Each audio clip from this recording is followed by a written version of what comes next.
get started with the show headlines coming in first. First up, as Myanmar's rebels gain ground at an unprecedented pace, India sends decodes how an altercation with Bangladesh may very well be on the cards. India-China resumes special representative talks after 5 years. The Asian giants now vow to return to the 2005 agreement, paving the way for possible settlement and resolution to border issues. Milestone in India's diplomatic outreach to the Gulf. Prime Minister Modi's visit to Kuwait this week expected to further strengthen India's ties with the Gulf Cooperation Council. US Federal Reserve's recent shift towards a more hawkish approach triggers widespread reactions in global financial markets, including India.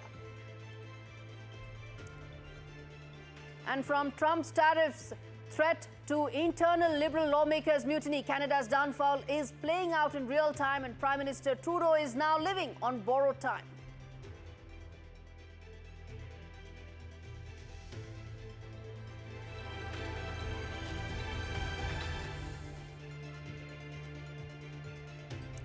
All right, our big story this week on India Sense continues to be around Myanmar. The story we touched upon, viewers, last week as well, where the clock is ticking and the stakes have never been higher for the region, which includes not just the junta, but Bangladesh and India as well, given how strategic this entire area is. And India Sense told you, viewers, last week as well, and we tell you more about the Arakan Army's advances and what it means for the region. Arakan Army has now seized Muangdow, which is in fact a very important town, and now all eyes are on Chittagong, an extremely important town for Bangladesh.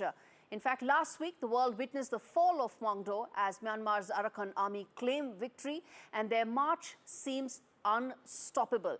In fact, they are now reportedly eyeing Chittagong, which is Bangladesh's key coastal city, forcing the Yunus government to reportedly shut down all boat traffic along the Nadu River, a move that signals how serious this entire situation has actually become, and few regions actually are as economically important as the Nadu River, and we'll tell you why.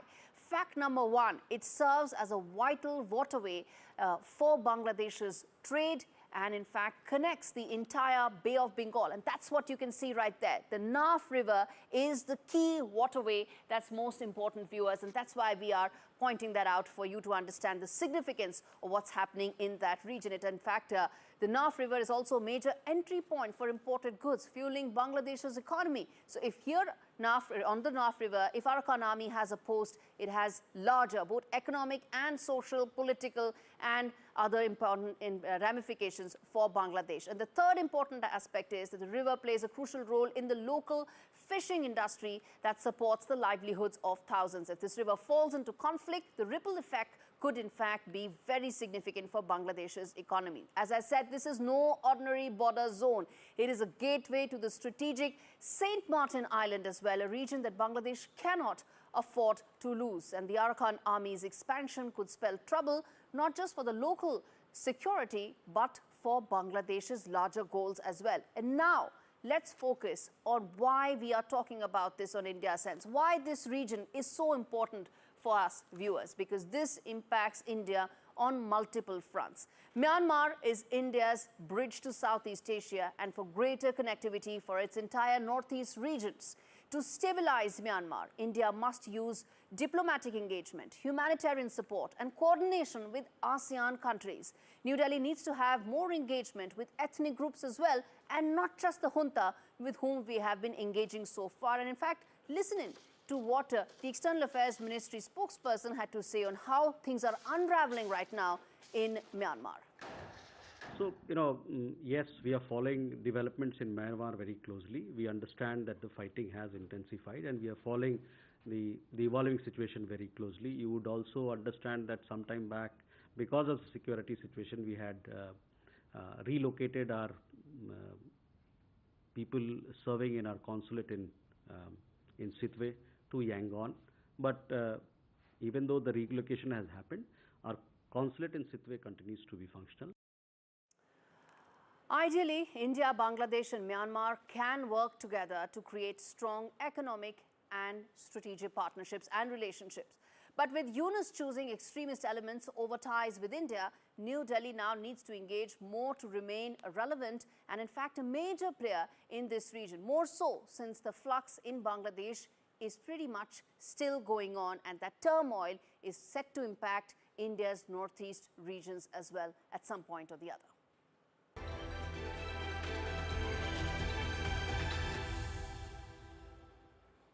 The first wide-angle story on the show is from Bangladesh.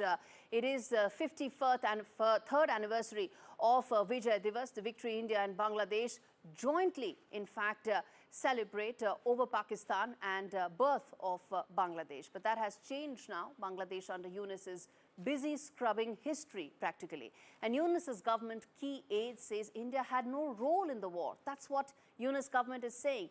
And neither did Mujibur Rahman, whose Mukti Bahini in fact waged the war after Pakistani army committed mass murder, mass rapes over what was once in fact East Pakistan. And under the government of Mohammad Yunus, this dangerous myth is now being rekindled as part of a larger plan, which includes spreading false rumors, including the claim that Bangladesh military commanders were deliberately sidelined by New Delhi. In fact, there is now this rumor that's going on that General Usmani was not being given his due or was not given his due by New Delhi on purpose. But instead, the fact was that he was invited, but his helicopter could not reach Dhaka, where over 90,000 Pakistani soldiers had surrendered because India waged a war against it. And that's how Bangladesh was birthed. But Bangladesh's political climate has toxic anti-India sentiments that are fanned by the once banned Jamaat-e-Islami Islamic outfit, which has now been mainstreamed and is now calling the shots in Dhaka. But it doesn't end there, viewers. Under Mohammad Yunus, Bangladesh is now embracing Pakistan and wants that the two arch rivals and enemies should bury the past and move together. There is nothing that binds Bangladesh and Pakistan except for extreme ideological thinking. And this explains why Bangladesh has waived off the condition of 100% physical inspection of consignments from Pakistan, abolished special security desk at the Dhaka airport that earlier scrutinized all Pakistani passengers. Connect the dots, viewers. What happens when Pakistani goods and people can easily come into Bangladesh? Why would they want that? Now, to now cast India as the villain is not only a distortion of history, but a very dangerous road to take. As we remember our past, we must ask, is Bangladesh truly moving forward, or is it slipping back into the darkness of division? The truth of 16th of December is clear. Bangladesh was liberated because India fought with Pakistan. It defeated Pakistan, and 9,000 Indian soldiers laid down their lives for the birth of Bangladesh. And no extremist Islamist agenda can ever change that fact of history.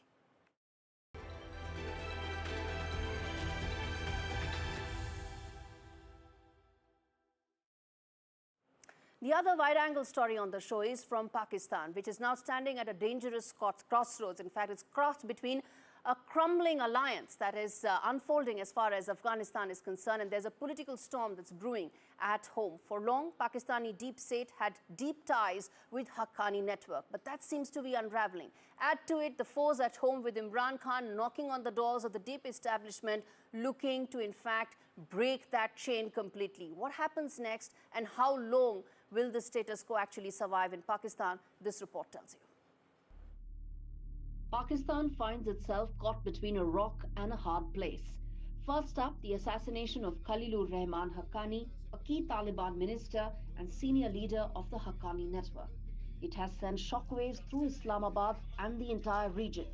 For years, the Haqqani network was Pakistan's hidden hand in Afghanistan, an ally in the shadows used to strike at foes like the Balochistan Liberation Army.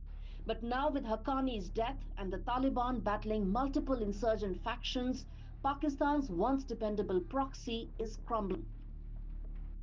Islamabad is scrambling for new allies in Kabul as its influence in the region begins to slip away. As the Taliban is bogged down in its fight against ISIS-K and other militant factions, Pakistan's hopes of maintaining a foothold in Afghanistan are now looking increasingly uncertain. On the home front, former Prime Minister Imran Khan is pushing back against the establishment. From his prison cell, Khan has vowed to lead a civil disobedience movement, citing a litany of constitutional violations and state oppression. Khan has accused the ruling powers of engineering elections, targeting his party, and systematically undermining Pakistan's judicial independence. In his words, Imran Khan says the nation is compelled to start a civil disobedience movement. For Imran Khan, it is not just about reclaiming power, it is about his political survival. Pakistan now finds itself on the knife's edge, facing the threat of growing militancy with groups like the TTP and the ISIS Quran gaining ground, while simultaneously grappling with the deepening political crisis led by Imran Khan. From the fall of the Haqqani network to the growing civil unrest at home, Pakistan's position in South Asia is now becoming extremely precarious. And in this delicate moment, the question remains, can Pakistan navigate the double-edged sword it now faces, or will it falter under the combined weight of its external and internal pressures? The fallout from this storm has only just begun. All right, we slip into a very short break. We come back on the other side and tell you what are UK courts saying as far as Sharia law is concerned. Stay with us.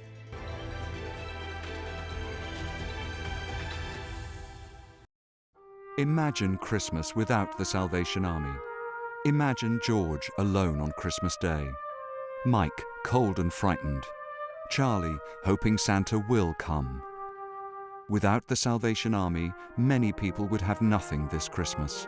Please call 0800 028 9111 and give £19 to bring gifts and hope to vulnerable people this Christmas. That's 0800 028 9111. Thank you. By playing People's Postcode Lottery, you've helped thousands of good causes. So thank you. What the world needs now is love, sweet love. What needs now is love, sweet love. Love, sweet love. Right, now, on to number 42. This is an urgent winter appeal from Care International. Around the world, conflict and extreme weather have forced women and their families from the safety of their homes. Now they brace themselves for a brutally cold winter without adequate shelter, clothing or heating. الولاد ما نعرف ندفيهم وبرد وصديق يعني نمنا الشتي ما يجينا غطي مابو أطفالنا حفيانين أطفالنا جوعانين. With no home, shelter or way to keep warm, winter is a terrifying time. Help Care work with women when disaster strikes. By donating right now, you could help provide warmth, shelter and supplies to women who urgently need them.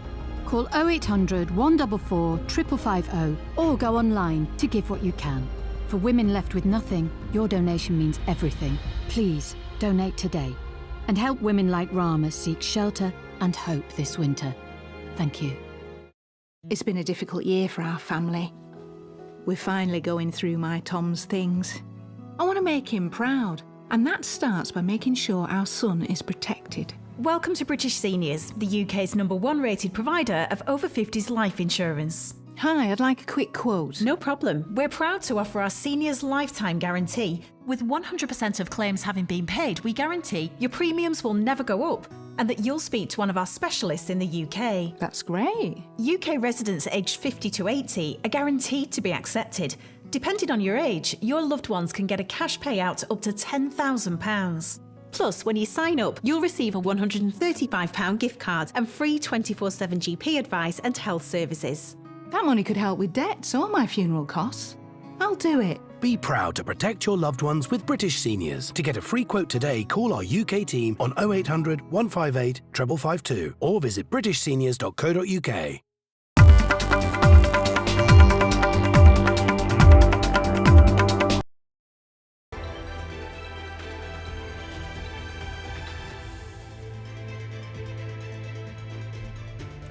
Welcome back. You're watching India Ascends. We now turn our attention to what is happening in Canada and Canadian Prime Minister Justin Trudeau and why I think he is now on borrowed time. There are three reasons why I feel he is now running out of time.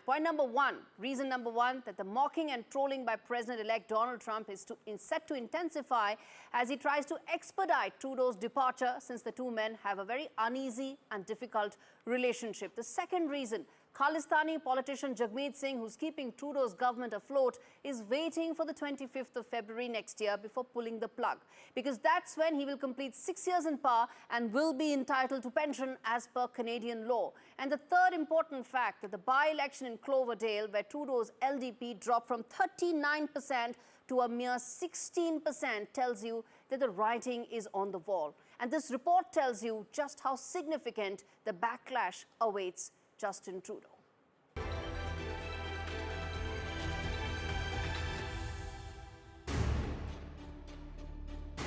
Ottawa is in chaos as Canada's political ship is sinking.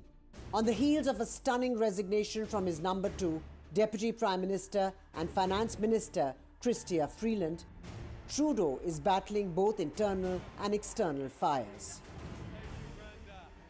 Hours before delivering a key fiscal update to Parliament, she threw in the towel.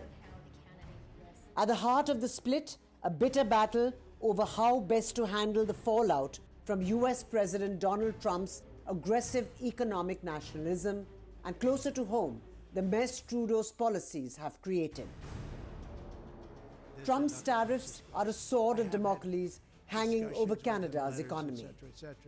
A 25% levy on Canadian goods will hammer a nation already teetering on the edge.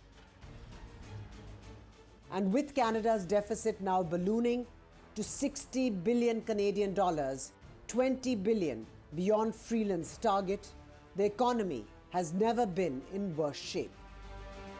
Trudeau's domestic policies are little more than a band-aid on a bullet wound. Canada's economy grew at an annualized rate of just 1% in the third quarter, less than the Bank of Canada had predicted. And future growth is expected to slow down further, a fact that even Trudeau's deputy could not hide. The political winds are already shifting. NDP leader Jagmeet Singh, once a key ally, is now calling for the Prime Minister's resignation. However, he shied away from calling for a vote of no confidence. Even within Trudeau's own party, the mutiny is gaining momentum. Liberal MPs like Wayne Long are questioning Trudeau's ability to lead, and some saying it's time for change. With Arjun Samar Mahindran, Bureau Report, NDTV World.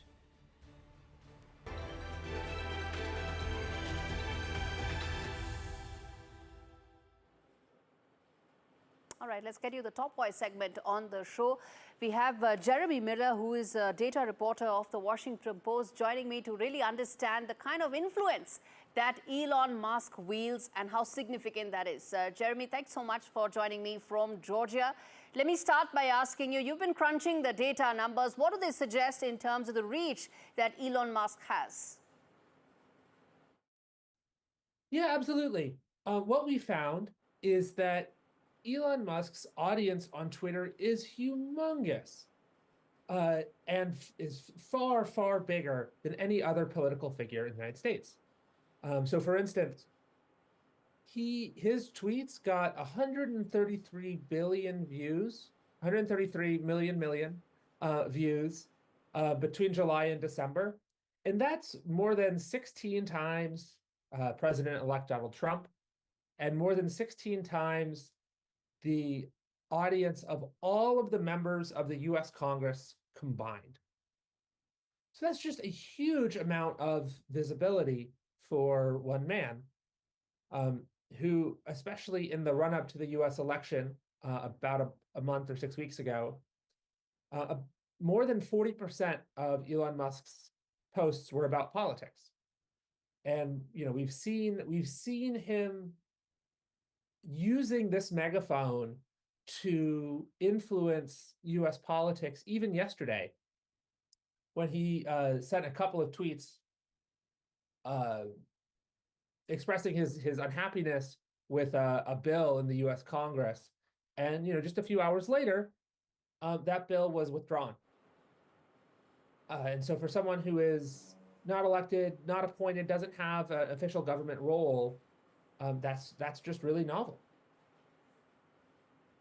I know what you're saying in terms of an unelected person having that kind of a power, But is this really unprecedented? Because that also will make me ask you the kind of impact this could have in terms of US policy making going forward. Right. I mean, that's an important question. It's a difficult one to answer with data, but we know that he's been expressing his opinions on Twitter and privately to President-elect Donald Trump.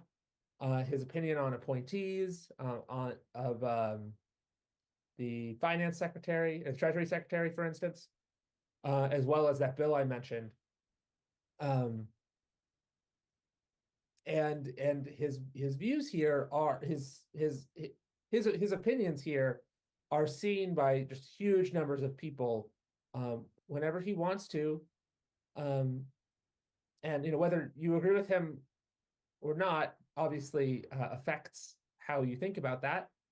But it is really just an interesting phenomenon. But Jeremy, think about it. He's the owner of the platform. Why on earth will he not use the platform to gain power if he can? Yeah, I mean, whether you think it's good or bad, that's up to you. He does own the platform. And we have seen him make some algorithmic changes. And to the point where people see a lot more content. If you think about how Twitter used to work 10 years ago, your feed was just the tweets from people who you chose to follow in order. Now it's ordered by this sort of complicated and opaque algorithm that chooses a bunch of tweets to show you. They might be from people you follow, or they might be ones that the algorithm has picked for you. And we know anecdotally that a lot of people who don't follow Elon Musk see his tweets anyways, which is probably where some of those views come from. You could say, oh, well, these are really popular tweets, so it might be that people do want to see them. And that's not a question I can really answer. But it does lead to this result of him getting a huge amount of attention from people who use the website. All right, Jeremy Miller, thanks much for speaking to me. This is a story that we're going to come back to simply because Elon Musk is said to be so important in the next US administration.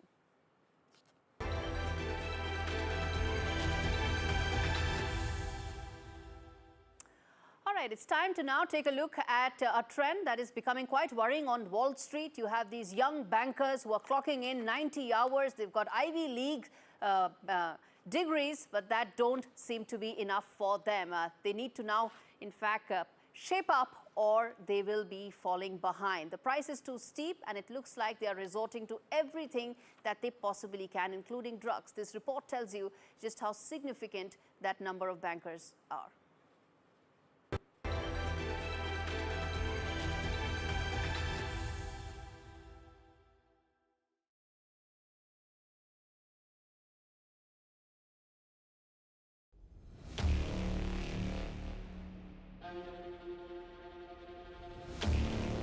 The pressure on young Wall Street bankers is unbearable. It's no longer just about long hours and high stakes, it's about survival. In the race for success, where the bar is set by Ivy League credentials and brutal work weeks, the toll is immense. For many, the grueling 90-hour weeks are just the beginning. With no weekends off, young professionals are often forced to work 210-hour weeks, pushing their physical and mental limits to the breaking point. And it's not just about numbers or deals, it's about endurance. The problem, the system is broken. While passing out of top-tier colleges like Harvard or Yale doesn't guarantee success on Wall Street, it does come with one exception: constant performance. But the price of admission is steep, and for many, it's too much to handle.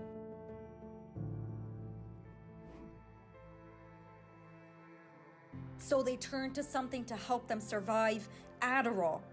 Once reserved for ADHD, the prescription stimulant has become the drug of choice for junior bankers fighting exhaustion.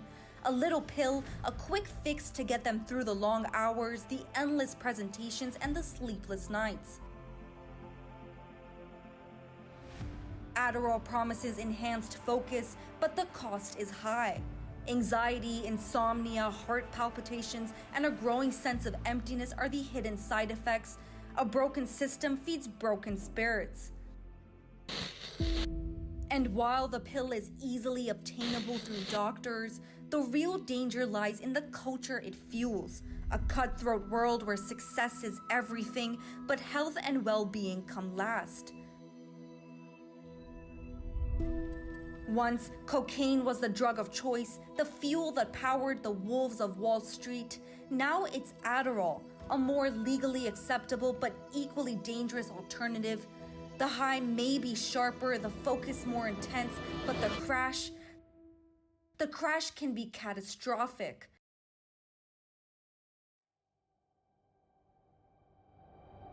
And who's left standing when the lights go out?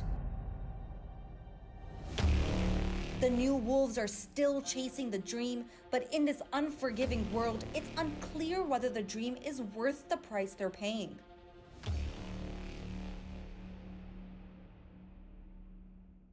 All right, quick take segment on the show. First up, the United Kingdom, the land of Magna Carta, the birthplace of secularism, has ironically become the new hub for Islamist influence in the West through the shocking rise of Sharia councils. The High Court has legitimized one such council, citing a fatwa issued by the controversial preacher Haytham al-Haddad, a man whose hardline views are hardly aligned with modern British values. A recent investigation reveals that Britain is now the epicenter for Sharia courts in the Western world, with 900 cases a year and expanding influence across Europe and North America. Secular campaigners argue that this is not just a misstep, it's a blatant erosion of the principles that once defined the United Kingdom. Ironically, in the land of free speech and secular law, the echoes of Sharia are growing louder, and with each fatwa, Britain inches further from the values it once held dear.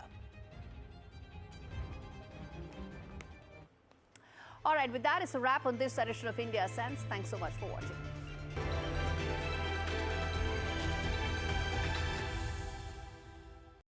This winter sale, say OMG because our best ever price is back. You'll get this unlimited data SIM for just £22 per month. And you can gift data to the family, so you can start the new year more connected to everyone and everything.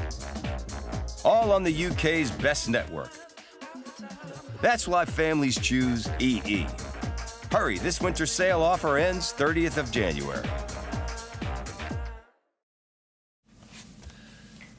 So you want the confidence to hit that high note. Here's how. Get the Harry's trial set.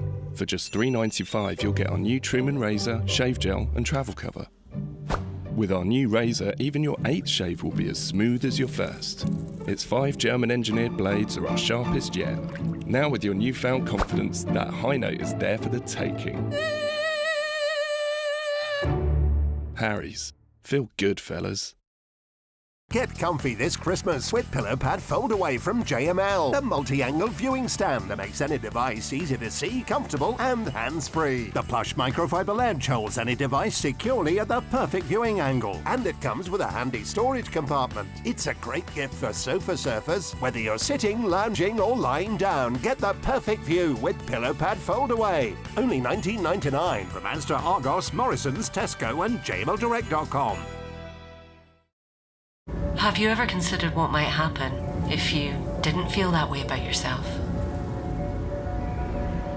You know, your worth doesn't depend on what they think of you.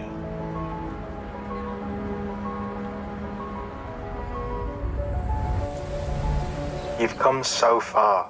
Maybe it's time to start giving yourself some of the credit.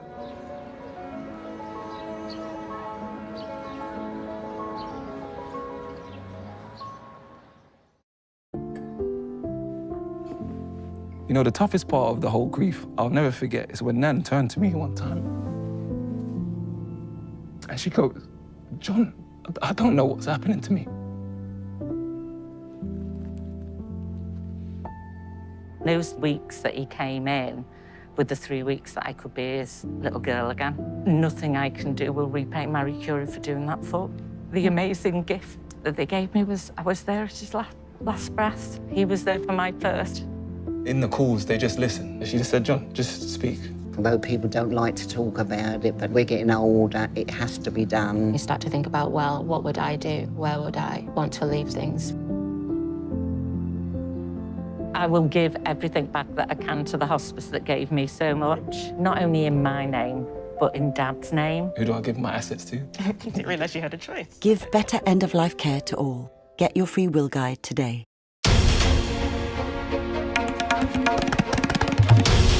This is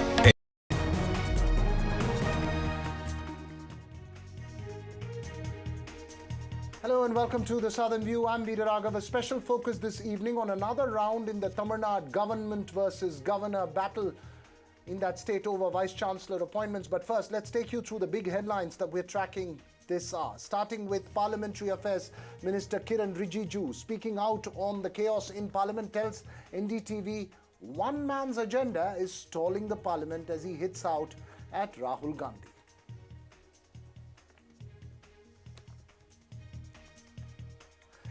An interim relief to BRS leader KT Ramarao in the Formula E case. The Telangana High Court says no action on the case till it hears the matter on the 27th of December.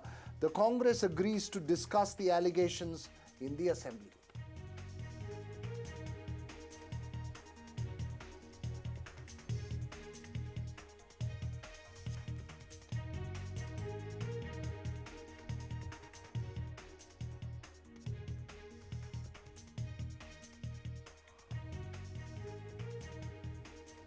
Well, first up this evening to the high political drama in Karnataka over the bail plea for BJP General Secretary and member of the Legislative Council C.T. Ravi.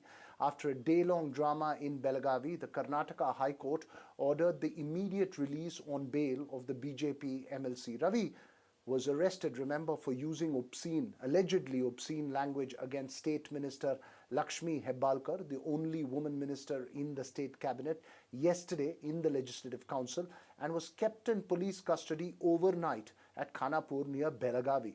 Remember, Hebbalkar is from Belagavi and her supporters even allegedly get out the MLC. Ravi, who denied having used any obscene or vulgar words, moved for bail, but the police asked the Belagavi court to post the case to Bengaluru's court for people's representatives. That would have meant shifting the case here, delaying further chances of bail for the BJP MLC. Following this, Ravi had moved the Karnataka High Court, which had ordered for his immediate release, quote-unquote, wherever he is. Let's listen in to the reactions. Can he do whatever he can't do in the assembly? Can he murder someone? Can he abuse anything? What is the modesty of a woman? It is the modesty of a woman. Can he speak anything? If someone speak to his mother or his family members, will they allow something? Huh? Why BJP is not criticizing his action? Why BJP women leaders or any leaders, national leaders, are not criticizing whatever he said? Do you people, media people, also agree to his statement? It is very unfortunate. They speak on Hinduism, they speak on Matai, they speak of Bharat Mate. Is this Bharat Mate? How can someone speak on his modesty?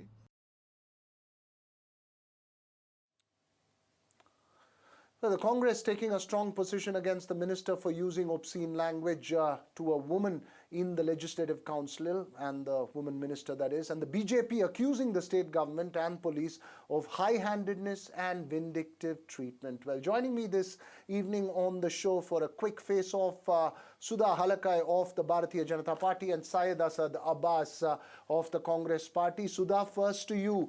Ravi, of course, denying the allegations of having made the obscene comment, and I would like to request both our panelists for not using the allegedly obscene comment, which is derogatory. What is your response to this? Definitely.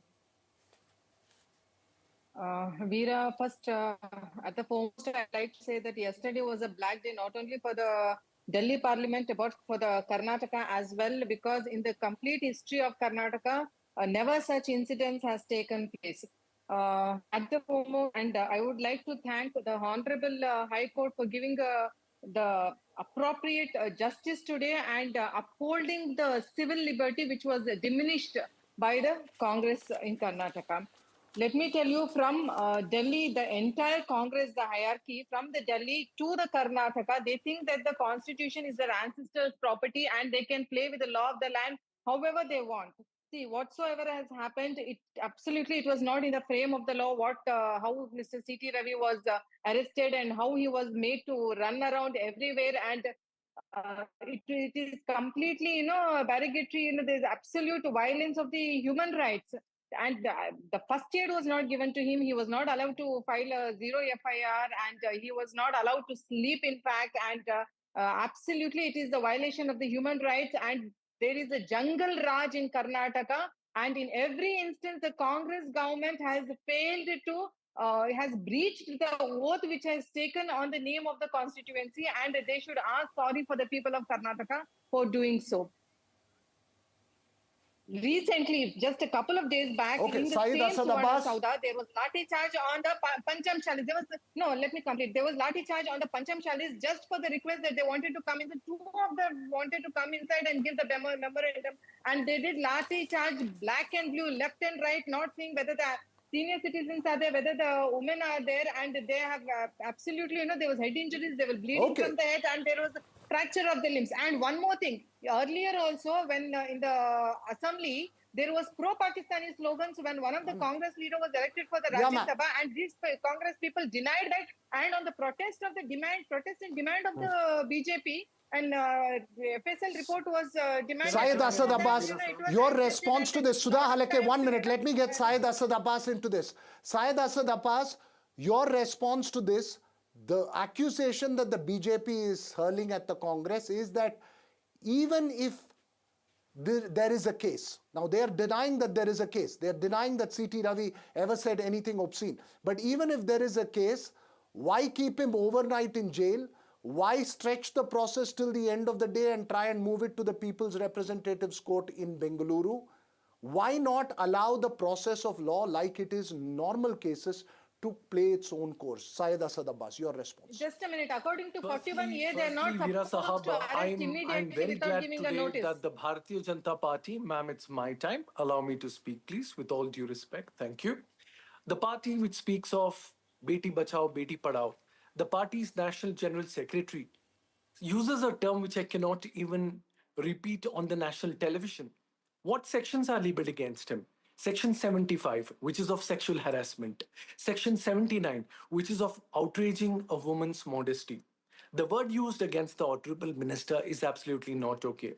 Always, our Pradhan Mantri Modi ji speaks of respective women. Woman is a mother, a sister, and honor to have a woman in life. But is this the term?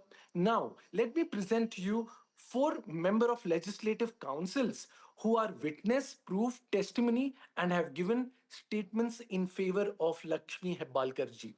Who are they? MLC Umashri, MLC Bilkis Banu, MLC Yatindra Sidramaiah, and MLC Nagaraj Yadav. Does the Bharatiya Janata Party spokesperson here has even one? Absolutely no. The fact of the matter is, be it an MLC, be it an MLA, Chief Minister, or even the Prime Minister of this country, nobody has a right to disrespect a woman with such words. The fact politicians come into power is with our vote. With great power, there is a great responsibility and equal accountability. Mr. C.T. Ravi cannot go back. As a matter of fact, if you've seen his record, this is one minister who lost his last elections, not just lost that, but has always been mischievous of making communal remarks. Today, I really like to question that. No, just allow me to continue. So because he's made communal... No. What has communal remarks to do with this now? And let me tell you, Bharatiya Janata Party is the one who... He's when you spoke. Can I be allowed to complete, please? Can I just... 30 seconds, thank you, sir. Ma'am, the fact of the matter is... Please go ahead. Had any Congress leader done the same with a leader of you, or maybe you, would you be okay with it, ma'am? Would it be right to even support such a thing? It's absolutely unfair. You should say, let the court decide on the... I will answer. Yeah, no, if that comment was made, isn't it extraordinarily derogatory? I, Dr. Sudha Halkai, irrespective of whichever party I belong to as a woman, will be the first person against the statement if at all it is made. We said that let the judiciary take the action, let the investigation go on. I told you I'll be the first person to stand against it. And our party, Bharatiya Janata Party, has always given the due respect for the women and has always given the equal rights to the women in every aspect. And the history is proof for that. We will stand absolutely against it if at all it is made. If at all it is made. Both of you have made emphatic points. Both of you have made emphatic points. It's if it did happen, it's an acrimonious exchange, but obviously the process of law will take its own course. Thank you too for joining us. Thank you, Syed Asad Abbas, for articulating that point of view as well. But now to our special focus this evening. Another round in the Tamil Nadu governor versus government battle over the appointment of vice chancellors to prestigious state-run universities in the state. 6 universities in the state, including the Madras University, do not have a vice chancellor at the moment. And in this backdrop, the governor, R.N. Ravi, has asked the state to recall the search committee set up to zero in on a vice chancellor for the Annamalai University. In fact, he has reiterated his comments. Governor Ravi says that the committee appointed by the state government does not have the UGC chairman's nominee, and hence its recommendations should be invalid. Tamil Nadu government says the governor's actions is absolutely unacceptable and is obstructing the functioning of an elected government in the state. The state government says there is no violation of the Supreme Court guidelines and that the committee is perfectly legal as it is now. Well, this is another round in the never-ending political battle in that state between the Raj Bhavan and the state secretariat. What is the impact on the functioning of universities, which, remember, impact the lives of lakhs of students? Joining me this evening, Kalyan Raman of the Bharatiya Janata Party, Syed Hafiz of the DMK, and my colleague Sam Daniel as well. Mr. Kalyan Raman, my first question to you.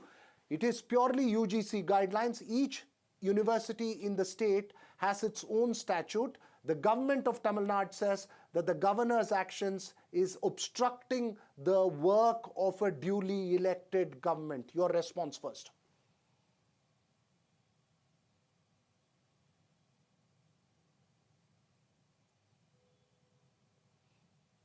Mr. Kalyan Raman. I didn't hear you. I didn't hear you, but then I can give you my opinion. Mr. Kalyan Raman. I can't hear you. No, Mr. Kalyan Raman, you need to unmute yourself, sir. We can't hear you. You know, the question is... Here we know.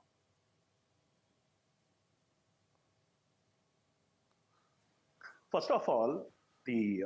Okay, I'll go to Syed Hafiz for the... Okay, go ahead. Go ahead. The UGC guidelines of 2018 clearly states that one member of the search selection committee shall be nominated by the chairman, University Grants Commission, to be universities. The statement is very clear. The notification is very clear.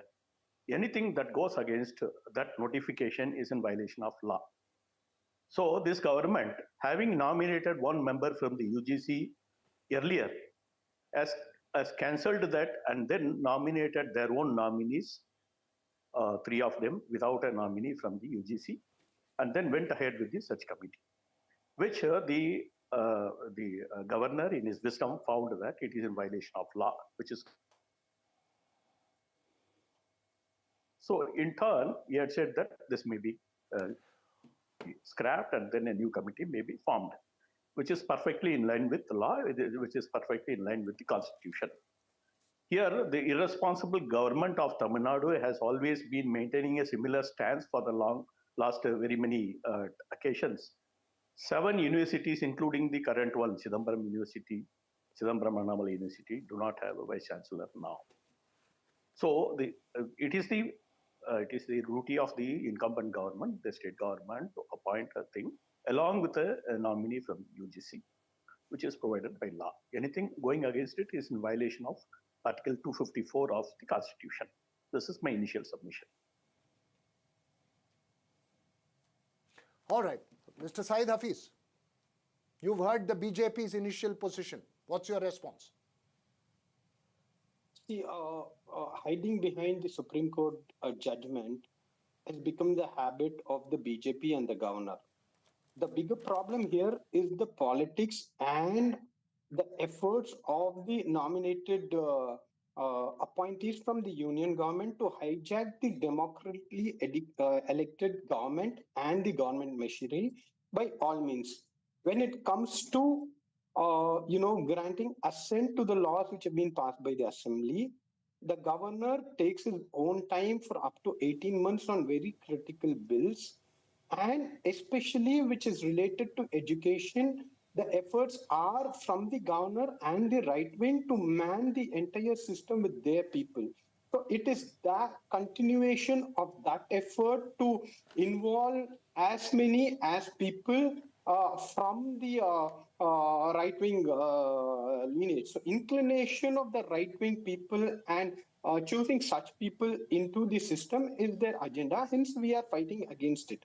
As far as the UGC, the regulation, it says that the 26th section of the Act says that the UGC cannot make a regulation to appoint its VC. So there is a contradiction to the UGC regulation.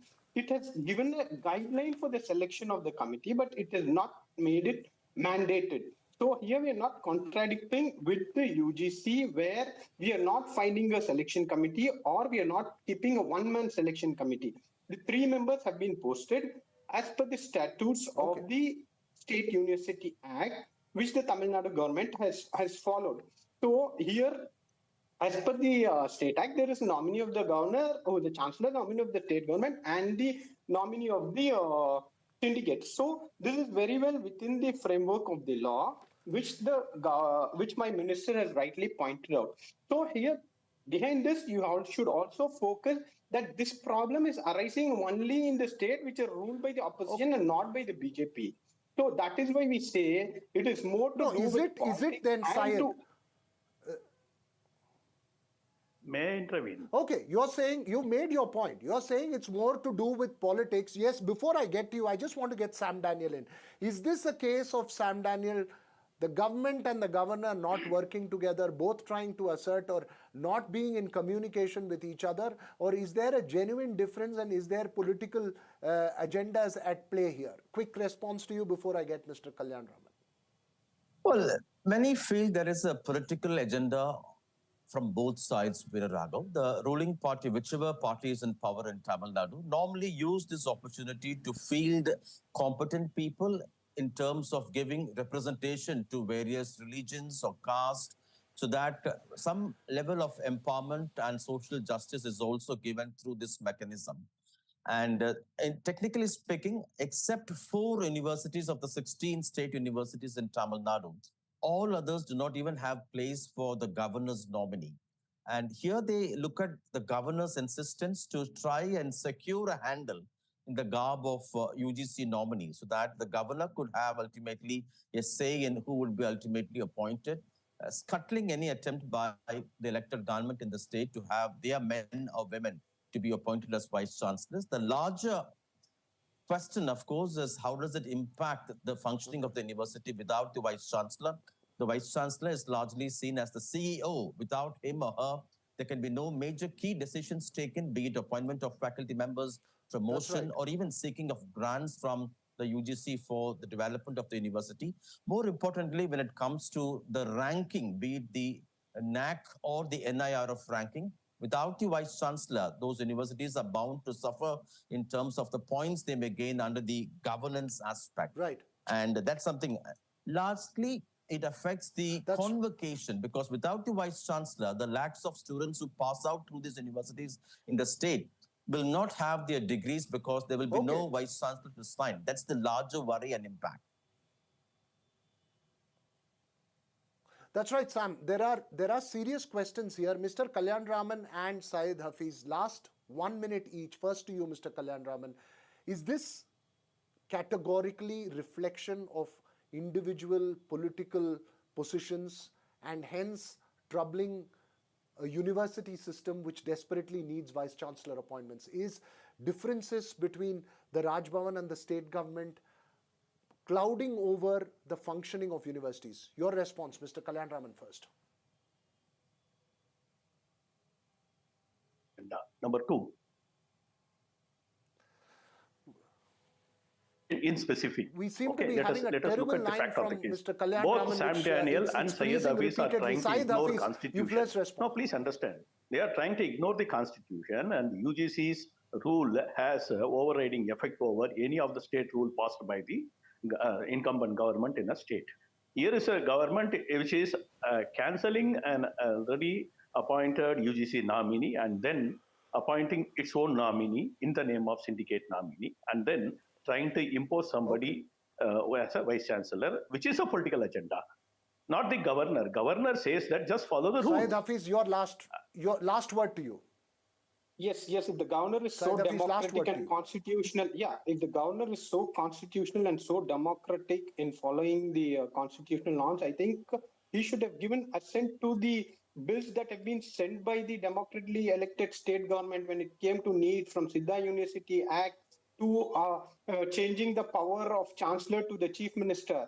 There, all these constitutional norms and his duty to save the constitution does not come. That is why we say it is purely politics on the part of the governor to try to impose and man the system with people who are inclined towards the right-wing ideology in Tamil Nadu, which will be opposed. The government is here for the people, trying its best to appoint VCs as soon as possible. This problem is not only with Tamil Nadu. If it is only with Tamil Nadu, you can blame the government of the day. But this is a problem in Kerala. This is a problem in West Bengal.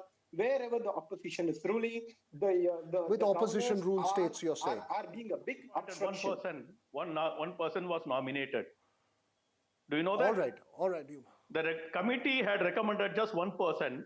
Okay, and then he has to be.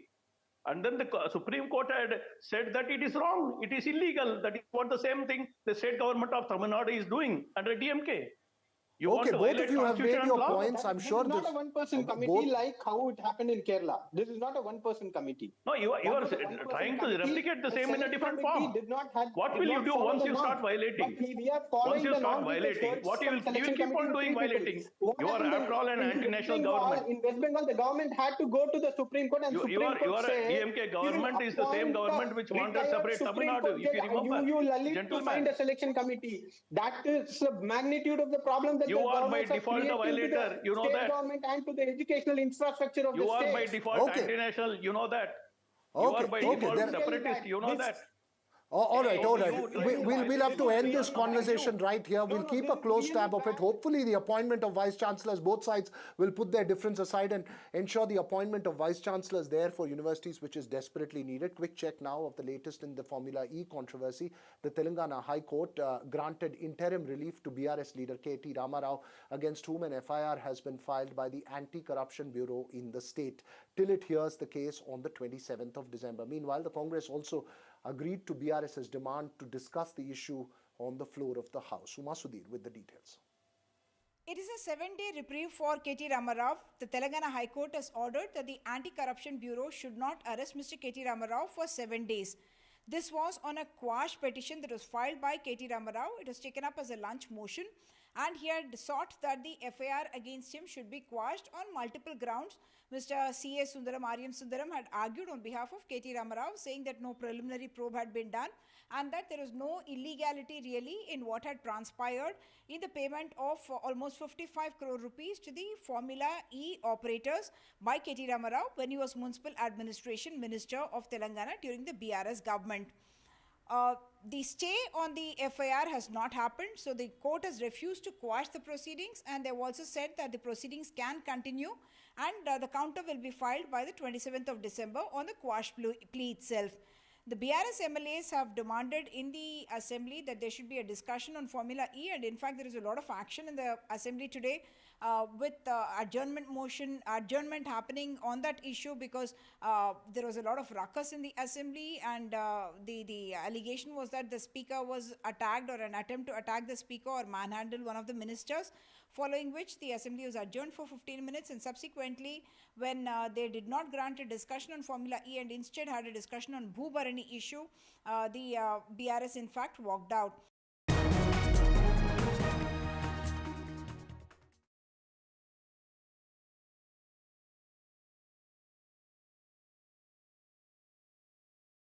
Right now, UNICEF is supporting millions of children in emergencies around the world. It's what they do. Teams are bringing emergency supplies to children affected by the crisis in Gaza, healthcare and safe spaces for Ukraine's children, and medical supplies for children in Yemen. £10 could help bring safe drinking water and life-saving therapeutic food. Search UNICEF supplies online or text supplies to 85525. Your support brings hope for children caught in crisis.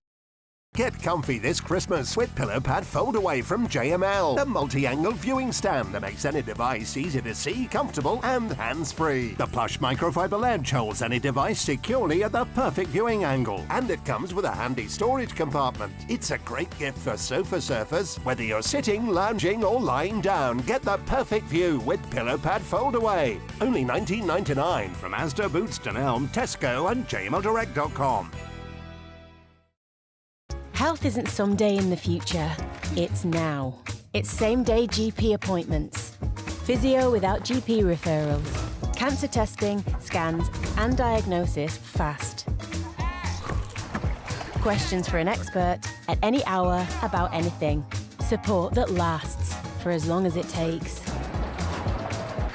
Feeling your best every day starts today.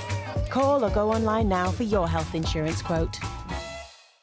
Some people think life slows down in your 50s, but I'm just getting started. And I don't want my lot to have to worry about funeral costs. Let them spend their money on nicer things. So I decided to learn more about over 50s life insurance from Cover Today. They're the only over 50s life insurer with no waiting period. Unlike other insurers who could make you wait up to 2 years, with Cover Today, you're fully covered from day one. And you're covered for the whole of your life. Unlike other things in life, the price never goes up. Go online or talk to their friendly UK team in just one phone call. Cover Today are the only over 50s life insurer with no waiting period. And no annoying trips to the doctors either. Plus, you get your choice of a £125 gift card. Now I'm with Cover Today, I can get on with something much more interesting. To find out more about Cover Today, call our friendly UK team on 0800 470 4474 or visit covertoday.co.uk.